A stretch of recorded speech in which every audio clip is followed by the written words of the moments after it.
ਇਹ ਸੰਦੇਸ਼ ਪਰਮੇਸ਼ਰ ਦੇ ਬੰਦੇ ਭਾਈ ਡਾਲਟਨ ਬਰੂਸ ਦੇ ਵੱਲੋਂ 5 ਮਈ 2020 ਨੂੰ ਬੈਥਲ ਦਾ house of God Trinidad West Indies ਦੇ ਵਿੱਚ ਪ੍ਰਚਾਰ ਕੀਤਾ ਗਿਆ। ਇਸ ਸੰਦੇਸ਼ ਦਾ ਟਾਈਟਲ ਹੈ ਪਰਮੇਸ਼ਰ ਦੇ ਬੱਚਿਓ, ਕੀ ਅਸੀਂ ਉਸ ਦੀ ਬਵਾ ਅਤੇ ਨਿਆਂ ਦੇ ਵਿਰੁੱਧ ਸੁਰੱਖਿਅਤ ਹਾਂ। ਇਹ ਦਸਤਾਵੇਜ਼ ਨੰਬਰ J ਹੈ। ਪਿਆਰੇ ਭਾਈਓ, ਪਰਮੇਸ਼ਰ ਦੇ ਬੱਚਿਓ, ਇਹ ਬੈਥਲ ਦਾ ਹਾਊਸ ਆਫ ਗॉड ਦੀ ਆਵਾਜ਼ ਹੈ। ਮੈਂ ਤੁਹਾਡੇ ਨਾਲ ਥੋੜ੍ਹੀ ਜਿਹੀ ਸੰਗਤ ਕਰਨ ਦੀ ਕੋਸ਼ਿਸ਼ ਕਰ ਰਿਹਾ ਹਾਂ, ਜੇ ਅਸੀਂ ਵਚਨ ਦੁਆਲੇ ਸੰਗਤ ਕਰ ਸਕਦੇ ਹਾਂ। ਜਿਵੇਂ ਕਿ ਅਸੀਂ ਉਹਨਾਂ ਗੱਲਾਂ ਬਾਰੇ ਜੋ ਅਸੀਂ ਪਹਿਲਾਂ ਹੀ ਬੋਲ ਚੁੱਕੇ ਹਾਂ ਅਤੇ ਪਵਿੱਤਰ ਸ਼ਾਸਤਰ ਵਿੱਚ ਕੀਤੇ ਗਏ ਸਮੇਂ ਦੇ ਵਾਅਦਿਆਂ ਨੂੰ ਧਿਆਨ ਵਿੱਚ ਰੱਖਦੇ ਹਾਂ, ਜੋ ਪਹਿਲਾਂ ਹੀ ਪੂਰੇ ਹੋ ਗਏ ਹਨ ਅਤੇ ਹੁਣ ਹੋ ਰਹੇ ਹਨ। ਅਸੀਂ ਅਜੇ ਵੀ ਵਾਅਦਾ ਕੀਤੀ ਪੰਜ-ਪੱਖੀ ਸੇਵਕਾਈ ਲਈ ਤੱਕ ਰਹੇ ਹਾਂ, ਜਿਸ ਦਾ ਕਿ ਦੁਹਰਾਇਆ ਜਾਣਾ ਜ਼ਰੂਰੀ ਹੈ। ਜਿਵੇਂ ਕਿ ਪਰਮੇਸ਼ਰ ਦੇ ਮਸਾ ਕੀਤੇ ਹੋਏ ਸੇਵਾਦਾਰਾਂ ਦੁਆਰਾ ਕਿਹਾ ਗਿਆ, ਅਤੇ ਅਸੀਂ ਇਹਦੇ ਵਾਸਤੇ ਖੁਸ਼ ਹਾਂ। ਅਸੀਂ ਸਮਝ ਨਹੀਂ ਸਕਦੇ ਕਿ ਇਹ ਇੱਕ ਬਵਾ ਉਹ ਸੰਕੇਤ ਹੈ ਜਿਸ ਨੂੰ ਅਸੀਂ ਦੇਖ ਰਹੇ ਸੀ ਅਤੇ ਹੁਣ ਇਹ ਪੂਰਾ ਹੋਇਆ ਹੈ, ਅਤੇ ਮਹਾਨ ਪਵਿੱਤਰ ਆਤਮਾ ਦਾ ਵਹਾਇਆ ਜਾਣਾ ਹੁਣ ਨੇੜੇ ਹੈ, ਜੋ ਕਿ ਕਿਸੇ ਵੀ ਦਿਨ ਵਾਪਰ ਸਕਦਾ ਹੈ। ਅਤੇ ਸਾਡੇ ਵਿੱਚੋਂ ਕੁਝ ਵਿਸ਼ਵਾਸੀਆਂ ਨੇ ਪਵਿੱਤਰ ਆਤਮਾ ਦੇ ਵਹਾਏ ਜਾਣ ਦੇ ਆਉਣ ਨੂੰ ਪਹਿਲਾਂ ਹੀ ਰੱਦ ਕਰ ਦਿੱਤਾ ਹੈ, ਜਿਸ ਦਾ ਕਿ ਸਾਡੇ ਨਾਲ ਵਾਅਦਾ ਕੀਤਾ ਗਿਆ ਸੀ ਕਿ ਇਹ ਰਸੂਲਾਂ, ਨਬੀਆਂ, ਪ੍ਰਚਾਰਕਾਂ, ਉਸਤਾਦਾਂ ਅਤੇ ਪਾਸਬਾਨਾਂ ਦੀ ਪੰਜ-ਪੱਖੀ ਸੇਵਕਾਈ ਨੂੰ ਲਿਆਵੇਗਾ ਅਤੇ ਕਲੀਸਿਆ ਨੂੰ ਸੰਪੂਰਨ ਰੂਪ ਵਿੱਚ ਬਹਾਲ ਕਰੇਗਾ। ਜਿਵੇਂ ਕਿ ਰਸੂਲਾਂ ਦੇ ਕਰਤੱਵ ਦੇ 3 ਅਧਿਆਇ ਅਨੁਸਾਰ ਸਾਰੀਆਂ ਚੀਜ਼ਾਂ ਦੀ ਬਹਾਲੀ ਹੋਣੀ ਹੈ। ਅਤੇ ਫਿਰ ਸਮਾਂ ਆਉਣ ਜਾ ਰਿਹਾ ਹੈ ਜਦ ਅਸੀਂ ਇਸ ਤਰ੍ਹਾਂ ਦੀ ਸ਼ਕਤੀ ਦਾ ਪ੍ਰਦਰਸ਼ਨ ਦੇਖਾਂਗੇ, ਜਿਵੇਂ ਕਿ ਭਵਿੱਖਬਾਣੀ ਕੀਤੀ ਗਈ ਸੀ ਕਿ ਉੱਥੇ ਸਵਰਗ 'ਤੇ ਉਠਾਏ ਜਾਣ ਤੋਂ ਪਹਿਲਾਂ ਸ਼ਕਤੀ ਦਾ ਪ੍ਰਦਰਸ਼ਨ ਹੋਵੇਗਾ ਅਤੇ ਪਵਿੱਤਰ ਆਤਮਾ ਦੇ ਪ੍ਰਦਰਸ਼ਨ ਤੋਂ ਬਾਅਦ ਫਿਰ ਕਿਆਮਤ ਹੋਵੇਗੀ। ਫਿਰ ਅਸੀਂ ਤੁਹਾਡੇ ਵਰਗੇ ਪਰਮੇਸ਼ਰ ਦੇ ਬੱਚਿਆਂ, ਪਰਮੇਸ਼ਰ ਦੇ ਸੇਵਾਦਾਰਾਂ ਅਤੇ ਪਰਮੇਸ਼ਰ ਦੇ ਮਹਾਨ ਆਦਮੀਆਂ ਨੂੰ ਦੇਖਾਂਗੇ ਅਤੇ ਉਸ ਤੋਂ ਬਾਅਦ ਸਵਰਗ 'ਤੇ ਉਠਾਇਆ ਜਾਣਾ ਹੋਵੇਗਾ। ਕੁਝ ਇਸ ਤਰ੍ਹਾਂ ਲੱਗਦਾ ਹੈ ਕਿ ਦੁਨੀਆ ਭਰ ਦੇ ਲੋਕ ਸਾਡੇ ਲੋਕਾਂ ਤੋਂ ਵੱਖਰਾ ਸੋਚ ਰਹੇ ਹਨ। ਪਰਮੇਸ਼ਰ ਦੇ ਬੱਚਿਓ, ਕੀ ਅਸੀਂ ਸਹੀ ਨਹੀਂ ਸੋਚ ਰਹੇ ਕਿ ਇਹਨਾਂ ਚੀਜ਼ਾਂ ਦੇ ਲਈ ਪ੍ਰਕਾਸ਼ੀ ਪੋਥੀ 13ਵੇਂ ਅਧਿਆਇ ਦੇ ਅਨੁਸਾਰ ਸੰਸਾਰ ਦੀਆਂ ਕਲੀਸਿਆਵਾਂ ਦਾ ਸੰਗਠਨ ਬਣਨ ਦੇ ਨਾਲ ਸੰਸਾਰ ਦੀ ਇੱਕ ਕਲੀਸਿਆ ਅਤੇ ਸੰਸਾਰ ਦੀ ਇੱਕ ਸਰਕਾਰ ਦਰਿੰਦੇ ਦੇ ਨਿਸ਼ਾਨ ਨੂੰ ਲੈ ਕੇ ਆਵੇਗੀ। ਫਿਰ ਉਹਨਾਂ ਸਾਰਿਆਂ ਨੂੰ ਮਾਰਨ ਲਈ ਕਾਨੂੰਨ ਪਾਸ ਕੀਤੇ ਜਾਣਗੇ, ਜੋ ਵੱਡੀ ਸ਼ਕਤੀ, ਵੱਡੀ ਦੇਹ ਦੇ ਜੋ ਧਾਰਮਿਕ ਅਤੇ ਸਰਕਾਰੀ ਥਾਵਾਂ ਵਿੱਚ ਲੋਕਾਂ ਦੇ ਵੱਡੇ ਸੰਗਠਨ ਦੇ ਵਿਰੋਧੀ ਹੋਣਗੇ। ਅਸੀਂ ਆਸ ਕਰਦੇ ਹਾਂ ਕਿ ਸਾਰੇ ਧਰਮ ਇਕੱਠੇ ਹੋਣਗੇ ਅਤੇ ਸਾਨੂੰ ਸ਼ਕਤੀ ਦੀ ਜ਼ਰੂਰਤ ਹੋਵੇਗੀ ਅਤੇ ਸਾਨੂੰ ਆਤਮਿਕ ਯਰੂਸ਼ਲਮ ਦੇ ਵਿੱਚ ਠਹਿਰੇ ਰਹਿਣਾ ਪੈਣਾ ਹੈ ਜਦ ਤੱਕ ਕਿ ਅਸੀਂ ਉੱਪਰੋਂ ਸ਼ਕਤੀ ਨੂੰ ਪਾ ਨਹੀਂ ਲੈਂਦੇ, ਅਤੇ ਉਸ ਸਮੇਂ ਅਸੀਂ ਪਰਮੇਸ਼ਰ ਦੇ ਗਵਾਹ ਹੋਵਾਂਗੇ। ਜਾਂ ਕੀ ਇਹ ਸਮਾਂ ਅਜਿਹੇ ਵਾਅਦਿਆਂ ਦਾ ਇਨਕਾਰ ਕਰਨ ਦਾ ਸਮਾਂ ਹੈ ਜਿਸ ਨੂੰ ਕਿ ਮਸਾ ਕੀਤੇ ਹੋਏ ਆਦਮੀਆਂ ਦੁਆਰਾ ਦੱਸਿਆ ਗਿਆ, ਅਤੇ ਇੱਥੋਂ ਤੱਕ ਕਿ ਮਲਾਕੀ 4-5-6 ਦੁਆਰਾ ਇਸ ਨੂੰ ਪ੍ਰਮਾਣਿਤ ਵੀ ਕੀਤਾ ਗਿਆ। ਕੀ ਹੁਣ ਇਹ ਸੋਚਣ ਦਾ ਸਮਾਂ ਹੈ ਅਸੀਂ ਉਸ ਸ਼ਕਤੀ ਦਾ ਪ੍ਰਦਰਸ਼ਨ ਕੀਤੇ ਬਿਨਾਂ ਰੈਪਚਰ 'ਚ ਚਲੇ ਜਾਵਾਂਗੇ, ਜਾਂ ਫਿਰ ਮਲਾਕੀ 4 ਦੇ ਨਬੀ ਦੀ ਭਵਿੱਖਬਾਣੀ ਦੇ ਉਲਟ ਜਾ ਕੇ ਅਤੇ ਹੋਰ ਪਰਮੇਸ਼ਰ ਦੇ ਸੇਵਾਦਾਰਾਂ ਦੇ ਪ੍ਰਚਾਰ ਕੀਤੇ ਹੋਏ ਵਚਨ ਤੋਂ ਉਲਟ ਜਾ ਕੇ ਇਸ ਸ਼ਕਤੀ ਨੂੰ ਕਿਸੇ ਹੋਰ ਤਰ੍ਹਾਂ ਨਾਲ ਦੇਖੀਏ ਅਤੇ ਇਸ ਦਾ ਵਿਸ਼ਵਾਸ ਕਰੀਏ। ਜਾਂ ਕੀ ਉੱਥੇ ਕੋਈ ਪ੍ਰਚਾਰਕ ਨਹੀਂ ਹਨ ਜੋ ਕਿ ਸੱਚ ਦਾ ਪ੍ਰਚਾਰ ਕਰਨ ਲਈ ਸੱਦੇ ਗਏ ਹਨ, ਅਤੇ ਸਾਨੂੰ ਉਸੇ ਦੀ ਪਾਲਣਾ ਕਰਨੀ ਚਾਹੀਦੀ ਹੈ ਜੋ ਕਿ ਪਿੱਛੇ ਇਤਿਹਾਸ ਵਿੱਚ ਕਿਹਾ ਗਿਆ ਹੈ। ਹੁਣ ਇਹ ਪਰਮੇਸ਼ਰ ਦੇ ਕੁਝ ਬੱਚਿਆਂ ਲਈ ਬਹੁਤ ਹੈਰਾਨ ਕਰਨ ਵਾਲੀ ਗੱਲ ਹੈ ਕਿ ਇਹ ਬਵਾ ਪ੍ਰਕਾਸ਼ੀ ਪੋਥੀ 13ਵੇਂ ਅਧਿਆਇ ਦਾ ਜਵਾਬ ਹੋ ਸਕਦੀ ਹੈ ਅਤੇ ਇਸ ਨੂੰ ਪੂਰਾ ਕਰਨ ਲਈ ਲਿਆਵੇਗੀ, ਅਤੇ ਪਰਮੇਸ਼ਰ ਦੇ ਬੱਚੇ ਸ਼ਕਤੀਹੀਨ ਹਨ ਅਤੇ ਉਹ ਕਹਿ ਨਹੀਂ ਸਕਦੇ ਕਿ ਉਹ ਮਸੀਹ ਦੀ ਦੇਹ ਦੇ ਵਿੱਚ ਕੌਣ ਹਨ, ਜਦ ਕਿ ਕੁਝ ਵਿਆਕੁਲਤਾਵਾਂ ਵਿੱਚ ਪੈਂਤੇਕੋਸਤ ਦੇ ਦਿਨ ਦੀ ਤਰ੍ਹਾਂ ਪਵਿੱਤਰ ਆਤਮਾ ਦੇ ਵਹਾਏ ਜਾਣ ਦਾ ਇੰਤਜ਼ਾਰ ਕਰਦੇ ਹਨ। ਜਿਵੇਂ ਕਿ ਪਰਮੇਸ਼ਰ ਦੇ ਮਸਾ ਕੀਤੇ ਹੋਏ ਬੰਦੇ ਦੁਆਰਾ ਕਿਹਾ ਗਿਆ ਹੈ ਕਿ ਉੱਥੇ ਜ਼ਬਰਦਸਤ ਸ਼ਕਤੀ ਅਤੇ ਆਖਰੀ ਬਾਰਿਸ਼ ਦੀ ਵਾਪਸੀ ਦੀ ਜ਼ਰੂਰਤ ਹੈ, ਜਿਸ ਨੂੰ ਅਸੀਂ ਸਵੀਕਾਰ ਕਰਦੇ ਹਾਂ, ਜਿਸ ਦਾ ਅਸੀਂ ਵਿਸ਼ਵਾਸ ਕਰਦੇ ਹਾਂ, ਅਤੇ ਜਿਹਨੂੰ ਸੰਸਾਰ ਭਰ ਦੇ ਹਜ਼ਾਰਾਂ ਲੋਕਾਂ ਨੇ ਇਸ ਨੂੰ ਭਵਿੱਖਬਾਣੀ ਅਤੇ ਇੱਕ ਮੁੱਖ ਗੱਲ ਕਰਕੇ ਮੰਨਿਆ ਹੈ, ਅਤੇ ਇਸ ਖਾਸ ਗੱਲ ਦਾ ਪਹਿਲੀ ਕਿਆਮਤ ਤੋਂ ਪਹਿਲਾਂ ਵਾਪਰਨਾ ਜ਼ਰੂਰੀ ਹੈ।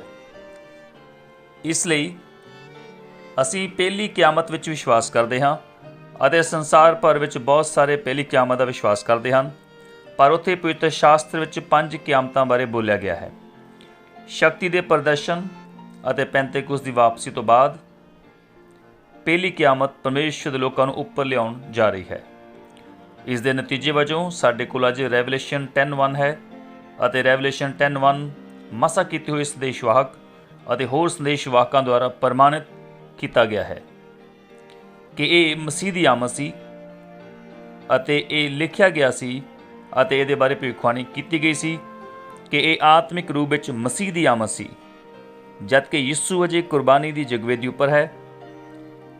ਇਹ ਸ਼ੱਕ ਦੇ ਪਰਛਾਵੇਂ ਤੋਂ ਪਰੇ ਘੋਸ਼ਿਤ ਕੀਤਾ ਗਿਆ ਸੀ ਕਿ ਇਹ ਪਰੋਸੀਆ ਦੇ ਰੂਪ ਵਿੱਚ ਮਸੀਹ ਦੀ ਆਮਦ ਉਸ ਦੀ ਹਜ਼ੂਰੀ ਦੇ ਵਿੱਚ 1 ਤੋਂ ਲੈ ਕੇ 6 ਮੋਹਰਾਂ ਦੇ ਖੋਲ੍ਹੇ ਜਾਣ ਲਈ ਜ਼ਿੰਮੇਵਾਰ ਸੀ ਅਤੇ ਤਦ 7ਵੀਂ ਮੋਹਰ ਪ੍ਰਗਟ ਨਹੀਂ ਕੀਤੀ ਗਈ ਸੀ। ਅਤੇ ਮਹਾਨ ਸਿੱਖਿਆਵਾਂ ਇਹ ਹਨ ਕਿ ਅੰਤ ਸਮੇਂ ਵਿੱਚ ਠੀਕ ਉਠਾਏ ਜਾਣ ਤੋਂ ਪਹਿਲਾਂ ਇਸ ਨੂੰ ਪ੍ਰਗਟ ਕੀਤਾ ਜਾਵੇਗਾ। ਸੋ ਅਸੀਂ ਇੱਥੇ ਹਾਂ। ਕੁਝ ਇਹ ਦਾਅਵਾ ਕਰ ਰਹੇ ਹਨ ਕਿ ਉੱਥੇ ਇੱਕ ਮੁਰਦਿਆਂ ਦੀ ਕਿਆਮਤ ਹੋਵੇਗੀ, ਜਿਹੜੀ ਪਰਮੇਸ਼ਰ ਦੇ ਇੱਕ ਮਹਾਨ ਸੇਵਾਦਾਰ ਨੂੰ ਉੱਪਰ ਲੈ ਕੇ ਆਵੇਗੀ, ਜਿਸ ਬਾਰੇ ਅਸੀਂ ਸਾਰੇ ਵਿਸ਼ਵਾਸ ਕਰਦੇ ਹਾਂ ਅਤੇ ਅਸੀਂ ਸਾਰੇ ਆਸ ਕਰਦੇ ਹਾਂ ਕਿ ਇੱਥੇ ਮੁਰਦਿਆਂ ਦੀ ਇੱਕ ਪਹਿਲੀ ਕਿਆਮਤ ਹੈ। ਪਰ ਇਹ ਕਿੱਥੇ ਦੱਸਿਆ ਹੈ ਕਿ ਸਾਡੀ ਪਹਿਲੀ ਕਿਆਮਤ ਵਿੱਚ ਉਸ ਗਰੁੱਪ ਵਿੱਚੋਂ ਇੱਕ ਆਦਮੀ ਇਸਤੇਮਾਲ ਕੀਤਾ ਜਾਵੇਗਾ ਜੋ ਕਿਆਮਤ ਵਿੱਚੋਂ ਜੀ ਉੱਠੇਗਾ ਤਾਂ ਕਿ ਭੇਤਾਂ ਨੂੰ ਪ੍ਰਗਟ ਕਰੇ ਅਤੇ ਭਵਿੱਖਬਾਣੀ ਕੀਤੇ ਗਏ ਹੈਰਾਨੀਜਨਕ ਕੰਮਾਂ ਨੂੰ ਕਰੇ। ਮਾਫ਼ ਕਰਨਾ ਮੇਰੇ ਪਿਆਰਿਓ ਪਰਮੇਸ਼ਰ ਦੇ ਬੱਚਿਓ, ਪਵਿੱਤਰ ਸ਼ਾਸਤਰ ਦੇ ਪੈਰੋਕਾਰਾਂ, ਪ੍ਰਗਟ ਕੀਤੇ ਵਚਨ ਦੇ ਪੈਰੋਕਾਰਾਂ ਨੂੰ ਅਸੀਂ ਪੁੱਛ ਰਹੇ ਹਾਂ ਕਿ ਪਵਿੱਤਰ ਸ਼ਾਸਤਰ ਵਿੱਚ ਉਹ ਹਵਾਲਾ ਕਿੱਥੇ ਹੈ ਜਿੱਥੇ ਇਸ ਤਰ੍ਹਾਂ ਦੀਆਂ ਮਹਾਨ ਗੱਲਾਂ ਵਾਪਰਨ ਦੀ ਘੋਸ਼ਣਾ ਕੀਤੀ ਗਈ ਹੈ। ਕੀ ਮਹਾਨ ਨਬੀ ਅਤੇ 7 ਕਲੀਸੇ ਕਾਲਾਂ ਦੁਆਰਾ ਇਹ ਘੋਸ਼ਿਤ ਕੀਤਾ ਗਿਆ ਹੈ ਕਿ ਉੱਥੇ ਇਹ ਵਾਪਸ ਆਵੇਗਾ? ਇਹ ਕਿੱਥੇ ਲਿਖਿਆ ਹੈ? ਅਸੀਂ ਇਹ ਸੁਣਨ ਨੂੰ ਪਿਆਰ ਕਰਾਂਗੇ ਅਤੇ ਕਾਇਲ ਹੋਵਾਂਗੇ ਕਿ ਇਸ ਦੇ ਬਾਰੇ ਪਵਿੱਤਰ ਸ਼ਾਸਤਰ ਵਿੱਚ ਕਿੱਥੇ ਲਿਖਿਆ ਹੈ। ਕੀ ਕੋਈ ਸਾਡੇ ਲਈ ਹਵਾਲਾ ਦੇ ਸਕਦਾ ਹੈ? ਜਾਂ ਕੀ ਇਹ ਪਰਮੇਸ਼ਰ ਦੇ ਕੁਝ ਬੱਚਿਆਂ ਦਾ ਵਿਚਾਰ ਹੈ ਜੋ ਗਲਤੀਆਂ ਕਰਦੇ ਹਨ, ਜੋ ਗਲਤ ਗੱਲਾਂ ਦਾ ਪ੍ਰਚਾਰ ਕਰਦੇ ਹਨ? ਕੀ ਸਾਨੂੰ ਮਸੀਹ ਦੀ ਆਮਦ ਤੋਂ ਜ਼ਿਆਦਾ ਪਰਮੇਸ਼ਰ ਦੇ ਉਸ ਸੇਵਾਦਾਰ ਲਈ ਤਾਕਰੇ ਹੋਣਾ ਚਾਹੀਦਾ ਹੈ? ਕੀ ਇਹ ਗੱਲ ਪਰਮੇਸ਼ਰ ਨੂੰ ਖੁਸ਼ ਕਰੇਗੀ? ਕੀ ਪਰਮੇਸ਼ਰ ਦੇ ਇੱਕ ਸੇਵਾਦਾਰ ਦੇ ਮੁਰਦਿਆਂ ਵਿੱਚੋਂ ਜੀ ਉੱਠਣ ਦੇ ਲਈ ਤੱਕਣਾ ਮੂਰਤੀ ਪੂਜਾ ਨਹੀਂ ਹੈ, ਜਿਹਨੂੰ ਪਰਮੇਸ਼ਰ ਨੇ 20ਵੀਂ ਸਦੀ ਵਿੱਚ ਮਹਾਨ ਤਰੀਕੇ ਨਾਲ ਇਸਤੇਮਾਲ ਕੀਤਾ ਸੀ? ਅਤੇ ਇਸ ਕਰਕੇ ਉਹ ਸੋਚਦੇ ਹਨ ਕਿ ਇਹ ਆਦਮੀ ਬਹੁਤ ਸਾਰੇ ਵਾਅਦਿਆਂ ਨੂੰ ਪੂਰਾ ਕਰਨ ਜਾ ਰਿਹਾ ਹੈ। ਕੀ ਇਹ ਇੱਕ ਗਲਤੀ ਨਹੀਂ ਹੋਵੇਗੀ? ਕੀ ਇਹ ਨਹੀਂ ਹੋਇਆ ਕਿ ਯੂਹੰਨਾ ਬਪਤਿਸਮਾ ਦੇਣ ਵਾਲਾ ਆਇਆ ਅਤੇ ਜਦੋਂ ਉਹ ਆਇਆ ਤਾਂ ਇਹ ਦੂਜਾ ਪੜਾਅ ਸੀ, ਦੂਜਾ ਫੇਜ਼ ਸੀ ਅਤੇ ਯੂਹੰਨਾ ਬਪਤਿਸਮਾ ਦੇਣ ਵਾਲੇ ਦੀ ਭਵਿੱਖਬਾਣੀ ਤੋਂ ਤੁਰੰਤ ਬਾਅਦ ਇਹ ਪ੍ਰਭੂ ਦੀ ਆਮਦ ਸੀ ਅਤੇ ਉਹ ਮਹਾਨ ਪ੍ਰਭੂ ਯਿਸੂ ਮਸੀਹ ਸੀ ਜਿਨੇ ਆਪਣੇ ਯੁੱਗ ਦੇ ਵਾਅਦਿਆਂ ਨੂੰ ਪੂਰਾ ਕੀਤਾ। ਅਤੇ ਯਿਸੂ ਮਸੀਹ ਨੇ ਵਾਅਦਿਆਂ ਨੂੰ ਦਸਤੂਰ ਵਿੱਚ ਪੂਰਾ ਕੀਤਾ ਸੀ ਜੋ ਉਹ ਕਰ ਸਕਦਾ ਸੀ। ਪਰ ਯਿਸੂ ਨੇ ਚੇਲਿਆਂ ਨੂੰ ਉੱਪਰਲੇ ਚੁਬਾਰੇ ਵਿੱਚ ਇਕੱਠੇ ਹੋਣ ਦਾ ਹੁਕਮ ਦਿੱਤਾ ਜਦ ਤੱਕ ਉਹਨਾਂ ਨੂੰ ਉੱਪਰੋਂ ਸ਼ਕਤੀ ਨਾ ਮਿਲੀ, ਅਤੇ ਉਹਨਾਂ ਨੇ ਬਿਲਕੁਲ ਅਜਿਹਾ ਹੀ ਕੀਤਾ। ਅਤੇ ਯਿਸੂ ਦੀ ਸੇਵਕਾਈ ਦੀ ਸ਼ੁਰੂਆਤ ਹੋਈ ਤੇ ਉਹਨਾਂ ਨੇ ਗਲਤੀ ਕੀਤੀ ਅਤੇ ਉਹਨਾਂ ਨੇ ਸੋਚਿਆ ਕਿ ਯੂਹੰਨਾ ਬਪਤਿਸਮਾ ਦੇਣ ਵਾਲਾ ਮੁਰਦਿਆਂ ਵਿੱਚੋਂ ਜੀ ਉੱਠਿਆ ਹੈ, ਕਿ ਯੂਹੰਨਾ ਬਪਤਿਸਮਾ ਦੇਣ ਵਾਲਾ ਇਹ ਉਹਦੀ ਕਿਆਮਤ ਸੀ। ਜਦੋਂ ਪ੍ਰਭੂ ਨੇ ਸਵਾਲ ਪੁੱਛਿਆ, ਲੋਕ ਮਨੁੱਖ ਦੇ ਪੁੱਤਰ ਨੂੰ ਕੀ ਕਹਿੰਦੇ ਹਨ?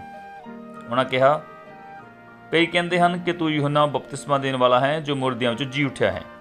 ਉਹ ਗਲਤ ਸਨ। ਇਹ ਮਹਾਨ ਪਰਮੇਸ਼ਰ ਸੀ ਜੋ ਆਦਮੀ ਅੰਦਰ ਸੀ, ਤੇ ਉਹੀ ਮਹਾਨ ਪਰਮੇਸ਼ਰ ਰਸੂਲਾਂ ਦੇ ਉੱਪਰ ਉਤਰਿਆ ਤੇ ਇਸ ਤਰ੍ਹਾਂ ਸੇਵਕਾਈ ਉਸ ਸਮੇਂ ਸ਼ੁਰੂ ਹੋਈ। ਕੀ ਇਹ ਅੱਜ ਦੇ ਦਿਨ ਅਲੱਗ ਤਰੀਕੇ ਨਾਲ ਹੋਵੇਗਾ ਕਿ ਯੂਹੰਨਾ ਬਪਤਿਸਮਾ ਦੇਣ ਵਾਲਾ ਮੁਰਦਿਆਂ ਵਿੱਚੋਂ ਜੀ ਉੱਠ ਕੇ ਉਸ ਦੇ ਲਈ ਕੀਤੇ ਵਾਅਦੇ ਨੂੰ ਪੂਰਾ ਕਰਨ ਜਾ ਰਿਹਾ ਹੈ, ਜਾਂ ਉਹ ਵਾਅਦੇ ਹੋਰ ਆਦਮੀਆਂ ਦੁਆਰਾ ਪੂਰੇ ਕੀਤੇ ਜਾਣਗੇ? ਮੈਂ ਇਸ ਤਰ੍ਹਾਂ ਦੀਆਂ ਗੱਲਾਂ 'ਤੇ ਬਹਿਸ ਨਹੀਂ ਕਰਾਂਗਾ, ਨਹੀਂ। ਅਤੇ ਉਹ ਆਦਮੀ ਜੋ ਉਸ ਸਮੇਂ ਦੀ ਸੇਵਕਾਈ ਨਾਲ ਸਹਿਮਤ ਨਹੀਂ ਹੋਣਾ ਚਾਹੁੰਦੇ ਸਨ, ਕਿ ਉਹਨਾਂ ਨੂੰ ਜ਼ੋਰ ਦੇ ਨਾਲ ਸੇਵਕਾਈ ਅੰਦਰ ਆਉਣ ਲਈ ਮਜਬੂਰ ਕੀਤਾ ਨਹੀਂ ਗਿਆ? ਅਤੇ ਅਸੀਂ ਪਰਮੇਸ਼ਰ ਦੇ ਬੱਚੇ ਮਹਾਨ ਆਦਮੀਆਂ ਦੇ ਉੱਠ ਖਲੋਣ ਵੱਲ ਤੱਕ ਰਹੇ ਹਾਂ। ਮੈਂ ਉਹਨਾਂ ਵਿੱਚੋਂ ਇੱਕ ਨਹੀਂ ਹਾਂ, ਬੈਤਲ ਉਹਨਾਂ ਵਿੱਚੋਂ ਇੱਕ ਨਹੀਂ ਹੈ। ਇੱਥੇ ਕੋਈ ਵੀ ਨਬੀ, ਰਸੂਲ, ਪ੍ਰਚਾਰਕ, ਉਸਤਾਦ ਦੇ ਅਹੁਦੇ ਵਜੋਂ ਜਾਣਿਆ ਨਹੀਂ ਜਾਂਦਾ, ਕਿਉਂਕਿ ਪਵਿੱਤਰ ਆਤਮਾ ਦਾ ਵਹਾਇਆ ਜਾਣਾ ਆ ਰਿਹਾ ਹੈ ਤਦ ਇਹਨਾਂ ਲੋਕਾਂ ਨੂੰ ਪੰਜ ਪੱਕੀ ਸੇਵਕਾਈ ਦੇ ਵਿੱਚ ਸਹੀ ਸਥਾਨ ਦਿੱਤੇ ਜਾਣਗੇ। ਇਹਨੂੰ ਪੁੱਤਰਾਂ ਦਾ ਲਪਾਲਕਪਨ ਕਿਹਾ ਜਾਂਦਾ ਹੈ। ਇਸ ਤਰ੍ਹਾਂ ਲੱਗਦਾ ਹੈ ਜਿਵੇਂ ਪਰਮੇਸ਼ਵਰ ਦੇ ਬੱਚਿਆਂ ਵਿੱਚੋਂ ਲੋਕ ਆਪਣੇ ਵੱਖ-ਵੱਖ ਸਮੂਹਾਂ ਵਿੱਚ ਇਸ ਸਿੱਖਿਆ ਲਈ ਪੂਰੀ ਤਰ੍ਹਾਂ ਨਾਲ ਵਿਕ ਚੁੱਕੇ ਹਨ ਕਿ ਪਰਮੇਸ਼ਵਰ ਦੇ ਸੇਵਾਦਾਰ ਜੋ ਕਿ ਜਾ ਚੁੱਕੇ ਹਨ ਅਤੇ ਫਿਰ ਵਾਪਸ ਆਉਣਗੇ, ਅਤੇ ਉਹ ਵਿਸ਼ਵਾਸ ਕਰਦੇ ਹਨ ਕਿ ਇੱਕ ਖਾਸ ਸੇਵਾਦਾਰ ਨਿਸ਼ਾਨ, ਅਚੰਭੇ ਅਤੇ ਕਰਾਮਾਤਾਂ ਕਰੇਗਾ ਅਤੇ ਉਠਾਏ ਜਾਣ ਤੋਂ ਠੀਕ ਪਹਿਲਾਂ ਉਹ ਇੱਕ ਸਿਖਾਉਣ ਵਾਲੀ ਸੇਵਾ ਨਾਲ ਵਾਪਸ ਆਵੇਗਾ। ਇਸ ਗੱਲ ਨੂੰ ਅਸੀਂ ਸਮਝ ਨਹੀਂ ਸਕਦੇ ਹਾਂ। ਇਸ ਦੇ ਲਈ ਸਾਨੂੰ ਵਚਨ ਦੀ ਲੋੜ ਹੋਵੇਗੀ, ਇਸ ਦੇ ਲਈ ਸਾਨੂੰ ਇੱਕ ਪ੍ਰਕਾਸ਼ਨ ਦੀ ਲੋੜ ਹੋਵੇਗੀ ਅਤੇ ਪਰਮੇਸ਼ਰ ਨੂੰ ਸਾਨੂੰ ਆਪਣੇ ਬੱਚਿਆਂ ਵਜੋਂ ਕਾਇਲ ਕਰਨਾ ਪਵੇਗਾ। ਅਸੀਂ ਨਬੀ ਦੇ ਨਾਲ ਹੁੰਦੇ ਹੋਏ ਵੀ ਇੰਨੇ ਘੱਟ ਹਾਂ, ਜਦ ਕਿ ਦੂਜੇ ਆਦਮੀ ਨਬੀ ਦੇ ਨਾਲ ਚੱਲੇ ਅਤੇ ਉਸ ਨਾਲ ਗੱਲਬਾਤ ਕੀਤੀ। ਮੈਂ ਨਹੀਂ ਜਾਣਦਾ ਅਤੇ ਅਸੀਂ ਨਹੀਂ ਜਾਣਦੇ ਕਿ ਨਬੀ ਅਤੇ ਮਹਾਨ ਆਦਮੀ ਜੋ ਇਸ ਮਹਾਨ ਪ੍ਰਗਟ ਕੀਤੇ ਗਏ ਭੇਤਾਂ ਨੂੰ ਲੈ ਕੇ ਆਏ, ਕਿ ਉਹਨਾਂ ਨੇ ਉਹਨਾਂ ਲੋਕਾਂ ਨੂੰ ਕੋਈ ਭੇਦ ਦੱਸੇ ਹੋਣਗੇ, ਜਾਂ ਅਸੀਂ ਇਹਨੂੰ ਬਾਈਬਲ ਵਿੱਚੋਂ ਲੱਭ ਸਕਦੇ ਹਾਂ, ਜਾਂ ਅਸੀਂ ਉਹਨਾਂ ਬਿਆਨਾਂ ਵਿੱਚੋਂ ਇਹਨੂੰ ਲੱਭ ਸਕਦੇ ਹਾਂ ਜਿਨ੍ਹਾਂ ਨੂੰ ਅਸੀਂ ਪਿੱਛੇ ਛੱਡ ਕੇ ਆਏ ਹਾਂ। ਇੱਥੇ ਕੁਝ ਵਿਚਾਰ ਅਧੀਨ ਹੈ ਕਿ ਜੇ ਪਰਮੇਸ਼ਰ ਅੱਜ ਲੋਕਾਂ ਨੂੰ ਸੱਦ ਰਿਹਾ ਹੈ ਕਿ ਉਹ ਪੰਜ ਪੱਕੀ ਸੇਵਕਾਂ ਨੂੰ ਪੂਰਾ ਕਰਨ, ਤੇ ਉਹਨੇ ਕਿਹਾ ਕਿ ਜਾਓ ਅਤੇ ਉਹਨਾਂ ਨੂੰ ਜ਼ਬਰਦਸਤੀ ਅੰਦਰ ਲਿਆਓ, ਕੀ ਉਹ ਉਸੇ ਤਰ੍ਹਾਂ ਨਹੀਂ ਹੋਵੇਗਾ ਜਿਸ ਤਰ੍ਹਾਂ ਪਹਿਲੇ ਯੁੱਗ ਵਿੱਚ ਹੋਇਆ ਸੀ, ਜਦ ਪ੍ਰਭੂ ਆਦਮੀਆਂ ਨੂੰ ਇਸਤੇਮਾਲ ਕਰਨਾ ਚਾਹੁੰਦਾ ਸੀ, ਅਤੇ ਖਾਸ ਕਰ ਜੇ ਕਿਸੇ ਨੇ ਉਸ ਦੀ ਭਵਿੱਖਬਾਣੀ ਕੀਤੀ ਹੈ ਅਤੇ ਉਹ ਇਸ ਤਰ੍ਹਾਂ ਦੇ ਆਦਮੀਆਂ ਨੂੰ ਭਾਲ ਰਹੇ ਹਨ ਕਿ ਉਹ ਇਸਤੇਮਾਲ ਕੀਤੇ ਜਾਣ। ਮੈਂ ਧਿਆਨ ਦਿੱਤਾ ਕਿ ਭਾਈ ਪੌਲਸ ਇੱਕ ਮੱਤ ਦੇ ਪਿੱਛੇ ਸੀ, ਅਤੇ ਇਹ ਮੱਤ ਜੋ ਮੂਸਾ ਦੀਆਂ ਸਿੱਖਿਆਵਾਂ ਨੂੰ ਤੋੜ ਮਰੋੜ ਕੇ ਗਲਤ ਤਰਜਮੇ ਉੱਪਰ ਬਣਿਆ ਹੋਇਆ ਸੀ, ਅਤੇ ਸਮਾਂ ਆ ਗਿਆ ਕਿ ਭਾਈ ਪੌਲਸ ਅਜਿਹੇ ਤਰਜਮੇ ਵਿੱਚ ਫਸ ਕੇ ਵੱਡੇ ਆਦਮੀਆਂ ਨਾਲ ਇਸ ਮੱਤ ਦੇ ਪਿੱਛੇ ਚੱਲਣ ਲੱਗ ਪਿਆ, ਅਤੇ ਉਹ ਪੰਜ ਪੱਕੀ ਸੇਵਕਾਈ ਦਾ ਮੈਂਬਰ ਹੋਣ ਕਰਕੇ ਪਰਮੇਸ਼ਰ ਨੇ ਉਸ ਨੂੰ ਬਚਾਉਣ, ਨਵਾਂ ਜਨਮ ਦੇਣ, ਸੱਚਾ ਪਵਿੱਤਰ ਆਤਮਾ ਦਾ ਬਪਤਿਸਮਾ ਦੇਣ ਦੇ ਇਰਾਦੇ ਨਾਲ ਸੱਦਿਆ ਅਤੇ ਸਵਰ 'ਤੇ ਉਠਾਏ ਜਾਣ ਦੇ ਲਈ ਤਿਆਰ ਰਹਿਣ ਲਈ ਕਿਹਾ। ਪਰਮੇਸ਼ਰ ਪੌਲਸ ਦੇ ਨਾਲ ਸਖਤੀ ਨਾਲ ਪੇਸ਼ ਆਇਆ। ਅਸੀਂ ਨਹੀਂ ਜਾਣਦੇ ਜੋ ਅੱਜ ਕੀ ਵਾਪਰੇਗਾ, ਪਰ ਜੇ ਆਦਮੀ ਪਰਮੇਸ਼ਰ ਦੇ ਵਚਨ ਦੁਆਰਾ ਆਸਾਨ ਤਰੀਕੇ ਨਾਲ ਨਹੀਂ ਆਉਣਗੇ, ਜੋ ਵਚਨ ਮਹਾਨ ਆਦਮੀ ਦੁਆਰਾ ਸਾਡੇ ਸਮੇਂ 'ਚ ਬੋਲਿਆ ਗਿਆ, ਈਵਨ ਅਜਿਹੀ ਸੇਵਕਾਈ ਦੇ ਬਾਰੇ ਬੋਲਣਾ ਜਿਸ ਨੂੰ ਅਸੀਂ ਛੂਹ ਨਹੀਂ ਸਕਦੇ, ਜਿਸ ਦੀ ਅਸੀਂ ਨਿੰਦਿਆ ਨਹੀਂ ਕਰ ਸਕਦੇ, ਇੱਕ ਆਦਮੀ ਗਲਤ ਹੋ ਸਕਦਾ ਹੈ ਅਤੇ ਕੁਝ ਖਾਸ ਕੰਮਾਂ ਨੂੰ ਕਰਨ ਲਈ ਉਹ ਪਰਮੇਸ਼ਰ ਦੁਆਰਾ ਚੁਣਿਆ ਹੋਇਆ ਵੀ ਹੋ ਸਕਦਾ ਹੈ। ਉਹਨਾਂ ਨੂੰ ਆਪਣੇ ਜੀਵਨਾਂ ਨੂੰ ਅਧੀਨ ਕਰਨ ਦੀ ਜ਼ਰੂਰਤ ਹੈ। ਹੁਣ ਪੌਲਸ ਉਹਨਾਂ ਲੋਕਾਂ ਦੇ ਸਮੂਹ ਗਰੁੱਪ ਦੀ ਅਗਵਾਈ ਕਰ ਰਿਹਾ ਸੀ ਜਿਨ੍ਹਾਂ ਨੇ ਉਸ 'ਤੇ ਵਿਸ਼ਵਾਸ ਕੀਤਾ, ਪਰ ਉਹ ਗਲਤ ਸੀ, ਅਤੇ ਉਹ ਖੁਸ਼ਖਬਰੀ ਦਾ ਪ੍ਰਚਾਰ ਕਰਨ ਦੇ ਲਈ ਪਰਮੇਸ਼ਰ ਦਾ ਚੁਣਿਆ ਹੋਇਆ ਸੇਵਾਦਾਰ ਸੀ। ਅਤੇ ਜਦੋਂ ਇਹ ਪਰਮੇਸ਼ਰ ਨੂੰ ਪਾਇਆ ਅਤੇ ਸਮਾਂ ਨੇੜੇ ਆ ਰਿਹਾ ਸੀ, ਤੇ ਉਹ ਬਹੁਤ ਵਿਆਕੁਲ ਸੀ।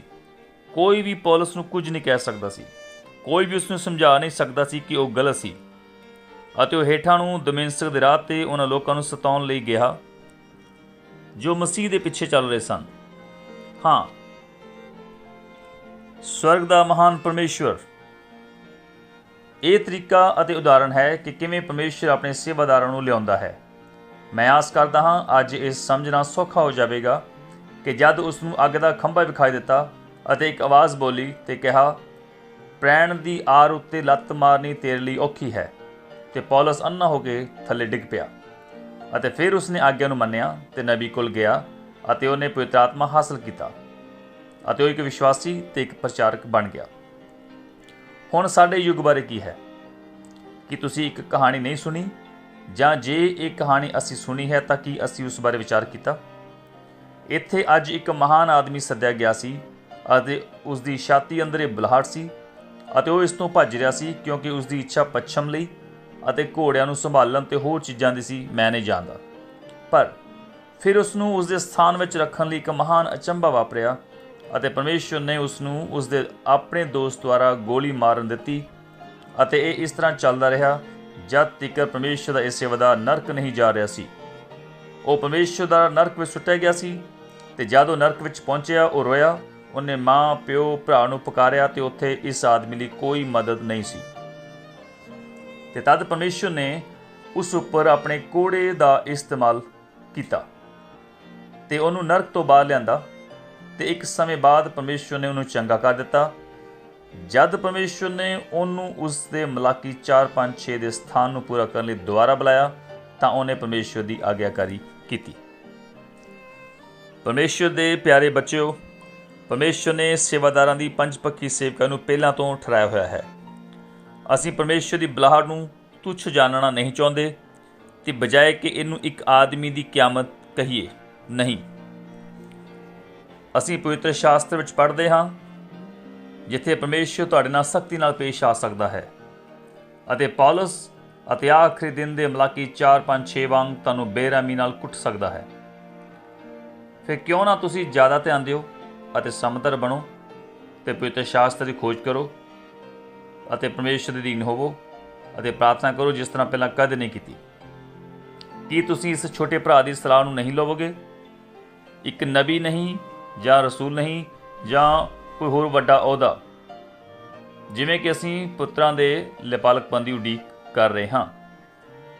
ਹਾਂ, ਬਹੁਤ ਸਾਰੇ ਸੰਸਾਰ ਭਰ ਦੇ ਵਿਸ਼ਵਾਸੀ ਅਸੀਂ ਪੁੱਤਰਾਂ ਦੇ ਲਿਪਾਲਕਪਨ ਦੀ ਉਡੀਕ ਕਰ ਰਹੇ ਹਾਂ ਤੇ ਪਰਮੇਸ਼ਵਰ ਆਪਣੇ ਕੋੜੇ ਦੁਆਰਾ ਕੁੱਟ ਕੇ ਮਜਬੂਰ ਕਰ ਸਕਦਾ ਹੈ। ਹੋਵੇ ਕਿ ਸਵਰਗੀ ਪਰਮੇਸ਼ਵਰ ਸਾਨੂੰ ਕਿਸੇ ਮਤ ਦੇ ਅਧੀਨ ਹੋਣ ਤੋਂ ਦੂਰ ਰੱਖਣ ਲਈ ਸਾਨੂੰ ਕਿਰਪਾ ਤੇ ਸ਼ਕਤੀ ਤੇ ਸਮਝ ਦੇਵੇ। ਪਰਮੇਸ਼ਵਰ ਤੁਹਾਨੂੰ ਸਾਰਿਆਂ ਨੂੰ ਬਰਕਤ ਦੇਵੇ।